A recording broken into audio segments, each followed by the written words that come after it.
पहले श्लोक का जरा ध्यान पूर्वक दर्शन करें, ठीक से समझना, समझ न भी आए तो भी सुनो, एक बार दो बार तीसरी बार में तो समझ आने लग जाएगा। पहले श्लोक का दर्शन। जन्माद्यस्य यतोर्मयादितरतस् चार्थेश्च विज्ञः स्वराट् तेने ब्रह्महृदायादिकवये मुह्यन्ति यत् सूरयः तेजो वारिमृदां यथा विनिमयो यत्र त्रिसर्गो मृषा धाम्ना स्वेन सदा निरस्तकुहकं सत्यं परं धीमहि। जो जन्मादि के हेतु हैं, विश्व का जन्म, विश्व का पालन, विश्व का संहार, जन्माद्यस्य यतः। जो लोग वेदांत ब्रह्मसूत्र पढ़े होंगे उन्हें पता होगा, ब्रह्मसूत्र का ये दूसरा सूत्र है, जन्माद्यस्य यतः। जो स्वराट हैं, स्वेनैव राजते इति स्वराट, जो हिरण्यगर्भ नहीं, जो ब्रह्मा नहीं, बल्कि ब्रह्मा को भी जिन्होंने वेद का ज्ञान कराया, वो ईश्वर, वो परमात्मा, जिनको समझने में बड़े बड़े देवता भी मोहित हो जाते हैं, फिर भी समझ नहीं पाते हैं। बड़े बड़े विद्वान भी जिसको समझने में न इति कह करके थक जाते हैं। जैसे सूर्य की किरणों में कभी कभी स्थल पर जल की भ्रांति हो जाती है, जल में कभी स्थल की भ्रांति हो जाती है, ऐसे ही ईश्वर की माया को हम पहचान नहीं पाते। उसके माया के अधीन होकर हम लोग संसार को सत्य मान बैठते हैं और ईश्वर को हम पहचान नहीं पाते हैं। वो माया को प्रेरित करते हुए भी माया से दूर हैं। ऐसे सत्य स्वरूप परमात्मा का हम ध्यान करते हैं। सत्यम परम धीमहि। देखो बड़े मजे की बात, कृष्णम परम धीमहि नहीं, हाँ, कृष्ण का ग्रंथ है, कृष्णम परम धीमहि कहना चाहिए। रामम परम धीमहि नहीं, शिवम परम धीमहि नहीं, शक्तिम पराम धीमहि नहीं, सत्यम परम धीमहि। क्या मतलब? मतलब ये कि भाई कृष्णम परम धीमहि कह देते ना तो ऐसा लगता कि कृष्ण का ग्रंथ है। रामम परम धीमहि कह देते तो ऐसा लगता राम जी का ग्रंथ है। तो आजकल जो राम जी को मानने वाले हैं वो कृष्ण के पास नहीं जाते, कृष्ण को मानने वाले राम जी के पास नहीं जाते, हाँ। और जो ये दोनों को नहीं मानते वो शिव जी के पास जाते हैं, और शिव जी को जो मानते हैं वो दोनों के पास ही नहीं जाते। तो वेदव्यास जी ने सोचा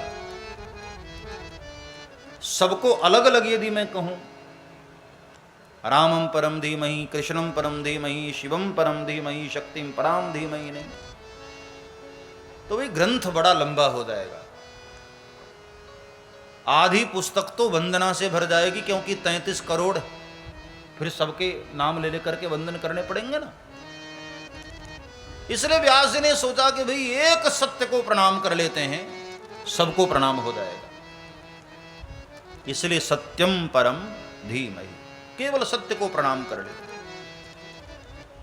और आपने भी यदि सत्य को प्रणाम कर लिया तो किसी का नाम लेने की आवश्यकता नहीं है, सभी को प्रणाम हो जाता है। सत्यम परम धीमहि।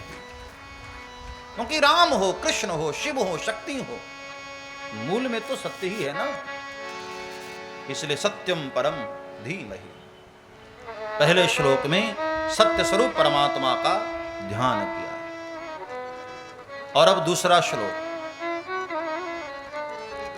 धर्म प्रोज्झित कैत्रवोत्र परमो निर्मत्सराणाम सताम वेद्यम वास्तवमत्र वस्तु शिवदम तापत्रयोन्मूलनम् श्रीमद्भागवते महामुनिकृते किम वा परैरीश्वरः सद्यो हृद्यवरुध्यते कृतविशुश्रूषुभिः तत्क्षणात् धर्मः प्रोज्झित कैत्रवोत्र परमो निर्मत्सराणां सताम्। चार बातें बताई। इस भागवत का विषय क्या है? सब्जेक्ट क्या है इस भागवत में? कोई आपसे पूछे कि भागवत में क्या है, तो आप कह सकते हैं अत्रह परमो धर्म निरूपिण। श्रीमद् भागवत में परम धर्म का निरूपण किया गया है। हम जीवों का परम धर्म क्या है, वो दर्शन श्रीमद् भागवत में। क्या है परम धर्म? सवै पुंसां परो धर्मो यतो भक्तिरथोक्षजे। क्या है हमारा परम धर्म? बोले किसी भी तरह कन्हैया के चरणों की भक्ति हमारे दिल में आ जाए, बस यही मानव का परम धर्म है। और वही परम धर्म श्रीमद् भागवत में दर्शन कराया गया। अत्रह परमो धर्म निरूपिण।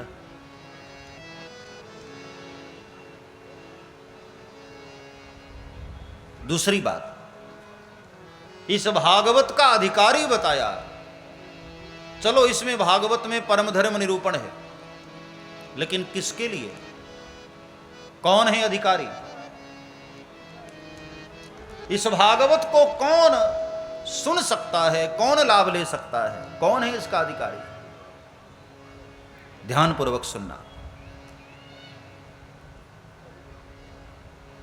धर्मः प्रोज्झित कैत्रवोत्र परमो निर्मत्सराणां सताम्। निर्मत्सराणां सताम्। श्रीमद् भागवत का अधिकारी कौन है? कभी सोचना, हमने कितनी भागवत सुनी है? हाँ? क्या हम अधिकारी हैं भागवत सुनने के? बगैर अधिकार के वस्तु मिल जाए ना तो फायदा नहीं करती, पच नहीं पाती। अब शुद्ध घी है ना, हर किसी को नहीं मिलता, लेकिन मिल भी जाता है तो पच नहीं पाता है। बगैर अधिकार के वस्तु मिले तो पच नहीं पाती। बगैर अधिकार के यदि हम कथा सुने तो कथा में हम लाभ नहीं ले पाते। इसलिए पहले ये जान लो कि भागवत का अधिकारी है कौन। बताया निर्मत्सराणाम सताम, जो निर्मत्सर हो। अब ये क्या है निर्मत्सर? परोत्कर्ष असहनम मत्सरः। दूसरे के उत्कर्ष को देखकर सहन न कर पाना, ये होता है मत्सर। और भी सरल भाषा में कहें तो ईर्ष्या। इंग्लिश में कहें तो जेलसी, ईर्ष्या। निर्मत्सराणाम सताम। भागवत का अधिकारी कौन है? जो निर्मत्सर है, जो ईर्ष्या रहित है, जिसके अंदर कोई जेलसी नहीं है, कोई जलन की भावना नहीं। अब आप अपने भीतर सोचो, आपके भीतर है क्या? यदि है तो आप भागवत के अधिकारी नहीं।